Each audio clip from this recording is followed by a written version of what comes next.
Alright, don't underestimate your grip, it's incredibly important. Let's cover the wrong ways to grip. The first mistake is placing the V of your hand too low on the handle, which results in a loose wrist. This happens because a gap opens up in the V of your hand when you rotate it. This causes your wrist to become unstable and floppy.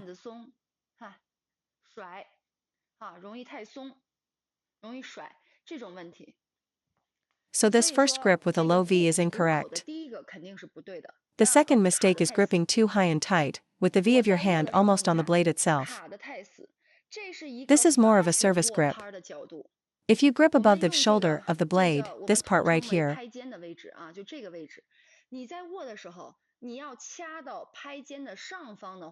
what's the problem?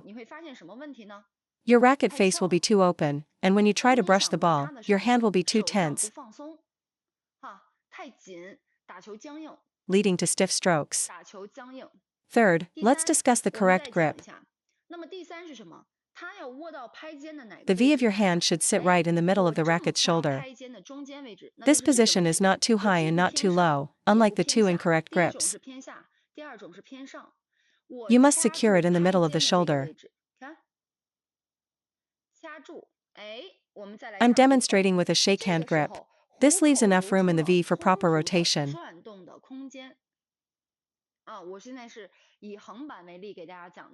This grip allows for free wrist rotation without being too rigid, while also providing the stability and control needed. That's why the grip is so crucial. Remember to place the V in the middle.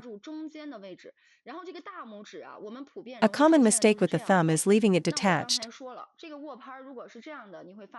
which prevents you from generating power on the backhand and makes the racket head unstable. Therefore, your thumb must rest firmly on the rubber to secure it. A third common problem is leaving a gap between your palm and the handle. You can check this with your own racket. If there's a gap, you can't use your palm to generate power. All the feel for the ball comes from your hand and fingers, so being unable to engage your palm is a serious issue.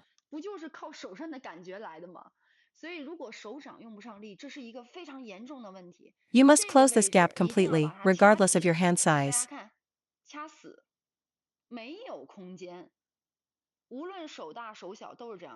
If a gap exists, your transfer of feel will be much worse, which is especially noticeable in finesse shots like short pushes and blocks. Finesse shots require a delicate feel. If your grip isn't solid, that feel won't be transmitted clearly, limiting your potential. You must grip it firmly. Next, let's talk about the back of the racket, specifically the index finger. This is critical. Many players' index fingers point upwards.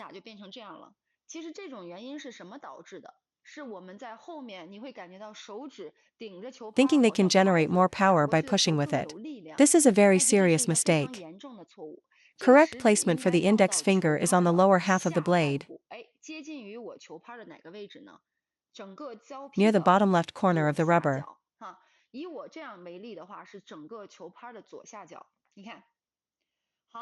On advanced players' rackets, you'll see this exact spot on the rubber worn down into a fish scale pattern from consistent contact.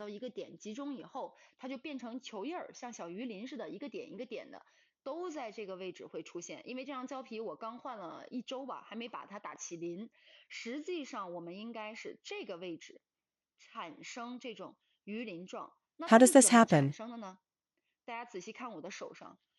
During a forehand loop or drive, it's the index finger that controls the entire racket face.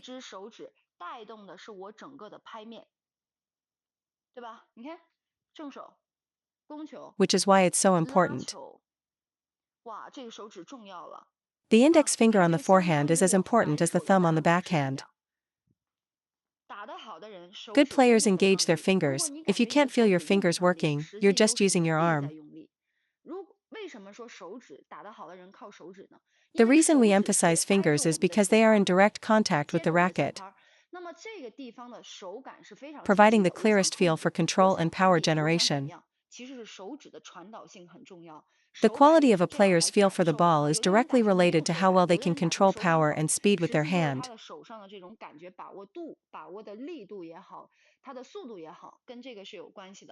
This makes the index finger placement on the forehand side extremely important. If your finger is pointing up, your racket face will naturally be too open. So, your index finger should secure the lower part of the blade. Watch how my finger moves when I execute a forehand loop and generate power. From relaxed to engaging the racket.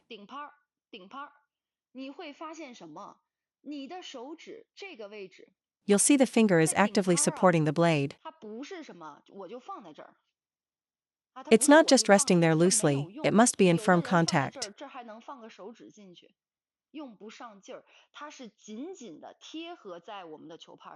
When I loop, even my finger provides subtle control and braking.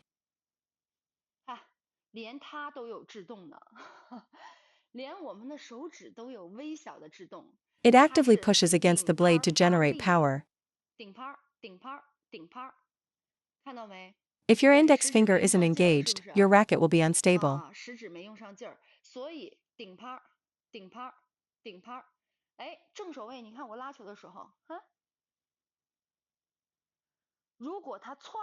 By using your finger to support the blade, you can accelerate through the ball. Whether you're driving or brushing, a little push from the finger will instantly improve your shot quality. The key is not to waste the power of your index finger. Make sure you use it to support the blade.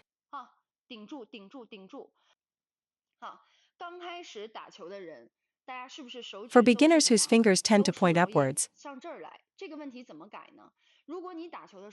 you can correct this by slightly hooking your index finger around the edge of the blade to develop the right habit.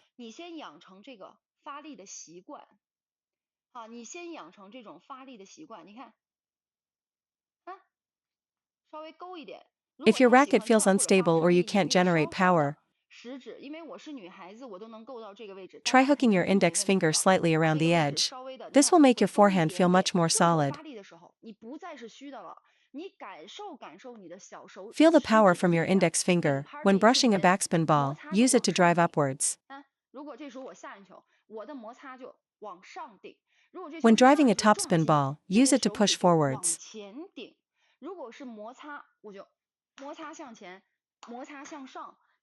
Fully utilize the index finger behind the blade.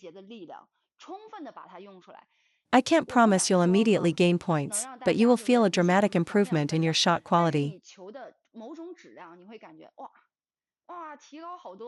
Let's recap the key points. First, the thumb rests on the forehand rubber. Second, the V of your hand sits in the middle of the racket's shoulder, not too low or too high. Your neutral grip should have the V centered,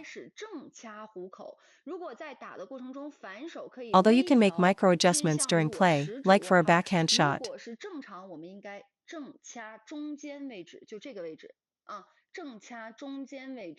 The other three fingers grip the handle firmly, close to the thumb.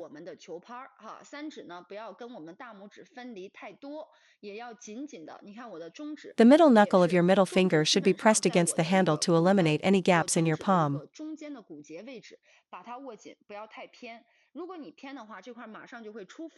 Your palm must be in full contact with the handle.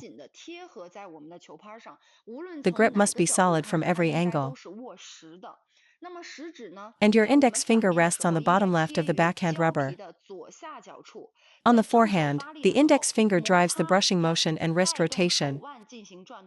For drives, it pushes forward. On the backhand, the thumb drives the power.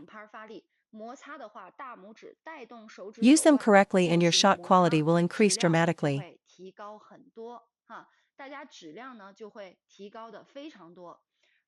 For the shakehand grip, the primary pressure point for power is the middle finger. You must use it to support the blade. Let me share a secret with you.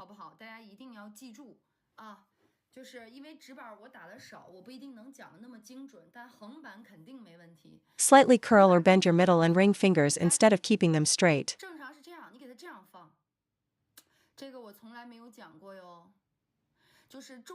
This will make the feeling of power transfer through your fingers exceptionally clear.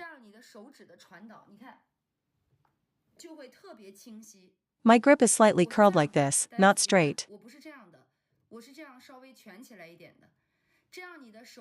This makes the power from my fingers much more distinct.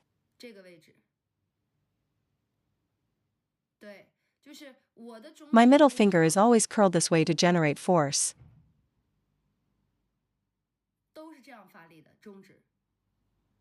I never keep it straight, because when it's curled, I can feel a much stronger power transfer.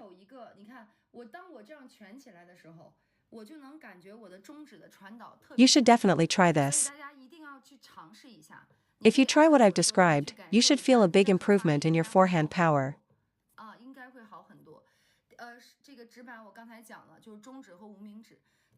Here's another secret for engaging your index finger. Hook it around the edge of the blade when you generate power, instead of just laying it flat.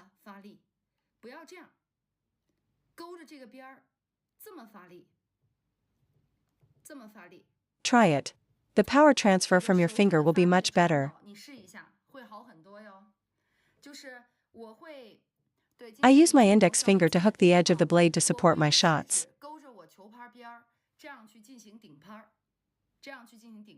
You must give this a try and feel the difference. The feel and power transfer from your fingers will improve a lot. If your fingers are long, don't point them up, just place them more to the side.